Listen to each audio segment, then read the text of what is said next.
Hey, you. Yeah, you. What do you look like? Whenever you catch a glimpse of yourself in the mirror, do you like what you see? I hope so, but I know for a good bit of people, myself included, there's definitely a few things they would change if given the option. Wouldn't it be nice if you could open up a menu and tweak and change parts of your appearance to look exactly the way you want? Well, while that's not quite an option at the moment in the real world, video games have had you covered for a couple decades now with the magic of character customization.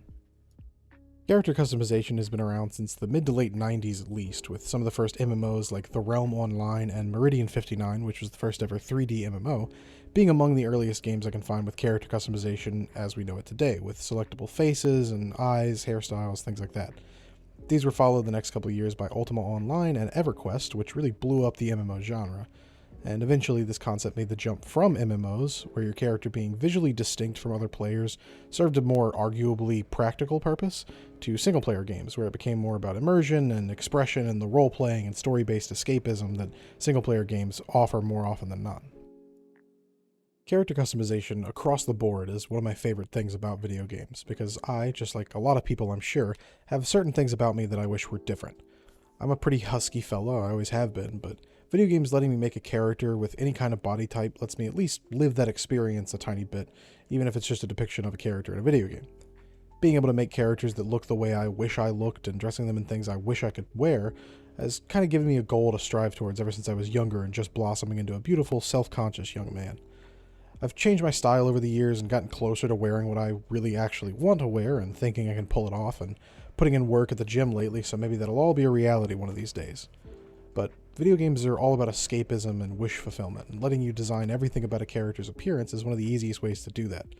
Someone that struggles with body image issues might be able to express themselves in a character that represents how they feel inside, and people that have things they're self-conscious about can make a character that doesn't have any of that and use it as a way to live vicariously. Games that allow for in-depth character customization with dozens of options for every little detail can allow someone to make a character that looks just like them and really immerse themselves in the game if that's how they want to do it. Basically, the options for inclusivity and representation are limitless when you have a detailed enough character creation system.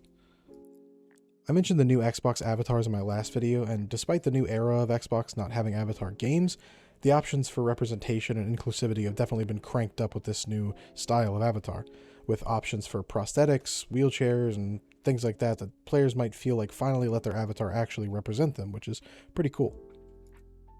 Some games like Black Desert let you customize every wrinkle on your character's face and make changes so subtle they're invisible to the untrained eye, but in my opinion, face structure and minor details like that are less important than more visible things like scars, birthmarks, and all kinds of asymmetrical little details that are on real people all the time. That, along with more options for hairstyles and major details like more body types and prosthetics, really are some of the best bets to let people look exactly how they want in more ways than just having higher cheekbones or something.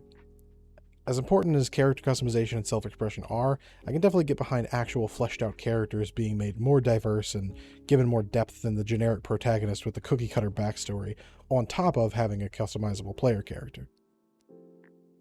As a pretty average looking white dude with brown hair and brown eyes, I haven't exactly been starved for representation in media, but in a game, when a character looks like me, it does at least make it slightly nicer to play as them, but it's not exactly rare. I can't imagine how cool it must be to spend most of your life not having that and then finally have a game where you can play as a character that looks like you. It must be a pretty awesome feeling. Character customization scratches that itch for a lot of people, I can imagine, but having the developers make the conscious decision to put in a character and design them with a personality and everything, and also having them represent you, I would imagine, kick it up a notch.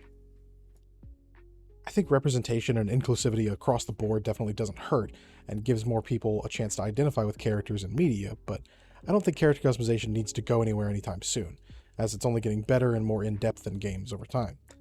Better, more diverse, and interesting cast of characters on top of letting people represent themselves more accurately or go wild with their imagination and make a character look as wacky as they want, I think is the best of both worlds.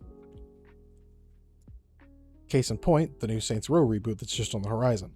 They've shown off their character customization, and it seems like the options are, well, there's a lot of them, I'll say that. Saints Row has always been pretty good about character customization and self-expression, with no shortage of options in any of their mainline entries, and even plastic surgery stores you can waltz on into and change everything about your character in for a measly $500, or $3,000 in the first game.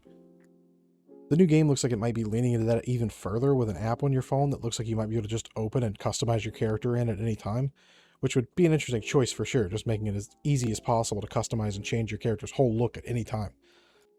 As far as difficulty to implement goes, from what I understand, character creation systems aren't the most complicated things to put into a game, and people that don't care for it can breeze past it or hit randomize and go or whatever it is they do. I can't personally relate.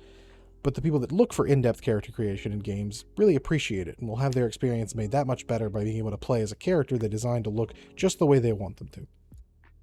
Ultimately, I think a lot of games could be improved by good character customization and creation systems, and at the very least it won't hurt most games. Letting people express themselves and live out fantasies is what gaming is all about, and people are always going to want more avenues to do that. So go wild with character creation and customization, express yourself as much as you can in as many games as you can, and be the you that you want to be. Thanks for watching. If you want to help out, like, comment, and subscribe, all that jazz, and spread the word by wearing a t-shirt with this video URL written on it when you're out and about, and I'll see you next time. Bye.